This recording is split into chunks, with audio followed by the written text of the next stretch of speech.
سجدے میں رکھا، اور جب شمر آپ کی گردن کاٹنے لگا تو کہنے لگے ٹھہر جا ذرا رب سے ایک بات کر لینے دے. اور پھر بولے امام حسین، کہنے لگے مالک تو اب بتا کہ حسین سے راضی ہے کہ ناراض ہے، تو بتا. تو پھر ایک آواز آئی، یا ایتھا النفس مطمئنہ ارجعی الی ربک راضیۃ مرضیہ.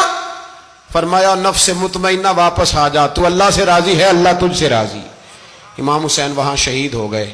اب یہ قافلہ امام حسین کا سر کاٹ، ذرا دیکھنا غور کرنا، سر کاٹ کے نیزے پہ رکھا ہے، جسم کربلا میں پڑا ہے. عورتوں کو گھوڑوں پہ بٹھا کے لے جایا گیا یزید کے دربار میں. یزید پہلے عبید اللہ ابن زیاد نے بدتمیزی کی، پھر یزید نے کی. سعودی عرب کا ایک مولوی بول رہا تھا، سعودی عرب کا، ان سے بھی بڑا عشق ہے، جس نے تقریر سننی ہو میرے پاس ہے. ہمیں لوگ مشورے دیتے ہیں کہ جو یزید کو اچھا کہے اور حسین کو باغی کہے اس کو ہم امام مان لیں. اس بے شرم بے حیا کو جو نبی پاک کے گھرانے کے بارے میں بکے اسے امام. سعودی عرب میں مسجد نبی میں درس دینے والا جس نے تقریر سننی ہو میرے پاس ہے. وہ کہتا ہے یزید تو بڑا اچھا آدمی تھا، اس نے تو بڑی خدمت کی. تو میں نے اسے کہا رشتہ داری کر لیا یزید کے ساتھ، قریب ہو جا. شرم نہیں آتی؟ آج بھی نبی پاک کا دل دکھاتے ہو، حیا نہیں آتی، خیال نہیں آتا. اور لوگ گھر میں بیٹھ کے باتیں کرتے ہیں، کہتے ہیں جی جو بیت اللہ میں ہو وہ بھی برا ہو سکتا ہے. بیت اللہ میں تو 360 بت بھی تھے، وہ اچھے تھے. مدینے میں تو 360 منافق بھی رہے، پوری سورہ منافقون نازل ہوئی، وہ اچھے تھے. عجیب تماشا بنا دیا لوگوں نے مذہب کا. کہتا ہے یزید نے تو بڑی خدمت، تو عبید اللہ ابن زیاد نے قتل کیا. بے شرمو، اگر عبید اللہ ابن زیاد نے بھی قتل کیا تھا تو حکومت کس کی تھی؟ تو پھر یزید نے عبید اللہ ابن زیاد کو سزا کیوں نہیں دی، بلکہ ایک جگہ 2 گورنریاں دی اس کو؟ یہ حال کیا. بلکہ سنو کہ یزید چھڑیاں مار رہا تھا، چھڑیاں امام حسین کے لبوں پہ. تو نعمان بن بشیر صحابی تھے، بول پڑے، کہنے لگے یزید بدبخت، ہاتھ پیچھے اٹھا، مجھے اللہ کی عزت کی قسم میں نے سینکڑوں بار نبی پاک کو ان ہونٹوں کو چومتے دیکھا ہے.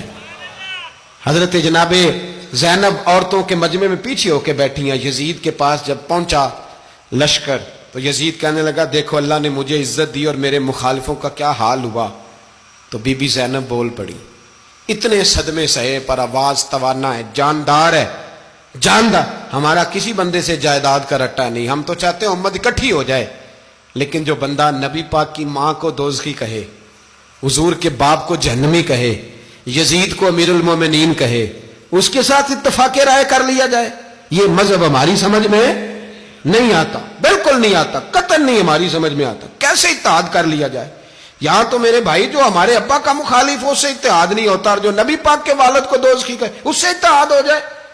کہتے ہیں جی وہ جی اتنی فرقہ واریت ہو گئی، ہم کس مسجد میں جائیں؟ 60 پارٹیاں پاکستان میں رجسٹرڈ ہیں جو الیکشن لڑتی ہیں. کبھی کسی بندے کو ٹینشن نہیں ہوئی کہ کس کے پاس جائیں کس کے پاس نہ جائیں. کبھی نہیں کو بولا کہ اب وہ بھی کھڑا ہو گیا، وہ بھی، کوئی ٹینشن نہیں. مذہب کی باری ٹینشن ہو جاتی ہے. اتنا بڑا مذہب ہوتا ہے بھائی، غلط بندے بھی آ ہی جاتے ہیں بیچ میں، تھوڑا پہچان کے چلنا پڑتا ہے صحیح کون ہے اور غلط. اور یہی تو ہمیں امام حسین نے بتایا ہے کہ مذہب کے اندر ہی تم نے شناخت کرنی ہے کہ بندہ ٹھیک کون ہے اور بندہ غلط. یہی تو کربلا ہے، یہی تو امام حسین نے بتایا، کفر اسلام نہیں، حق اور باطل. تو سمجھیے گا حضرت سیدہ زینب نے جب سنا نا کہ یہ کہہ رہا ہے کہ مجھے اللہ نے عزت دی، تو جناب زینب بولی. نعمان بن بشیر کہتے ہیں بی بی بولی، اتنے صدمے ہیں پر جناب زینب بولی اللہ اکبر. اس انداز میں بولی کہ پہلے قرآن مجید کی آیت پڑھی، کہنے لگی وَتُعِزُّ مَن تَشَاءُ وَتُذِلُّ مَن تَشَاءُ بِيَدِكَ الْخَيْرُ إِنَّكَ عَلَىٰ كُلِّ شَيْءٍ قَدِيرٌ. اور پھر کہنے لگی یزید تو بکتا ہے، کہتا ہے کہ تو عزت والا ہو گیا، یہ تیری حکومت ہے، 4 دن گزرنے دے، تجھ پہ کوئی لعنت بھی نہیں برسائے گا، اور میرے بھائی کا قیامت تک ممبروں میں اور خطبوں میں ذکر ہوا کرے گا، وقت گزرنے دے.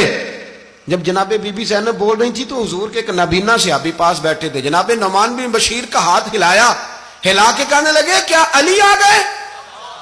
تو علی کی آواز لگتی ہے، جبریل امی بول رہے ہوں جیسے، حکمت کے گوہر رول رہے ہوں جیسے،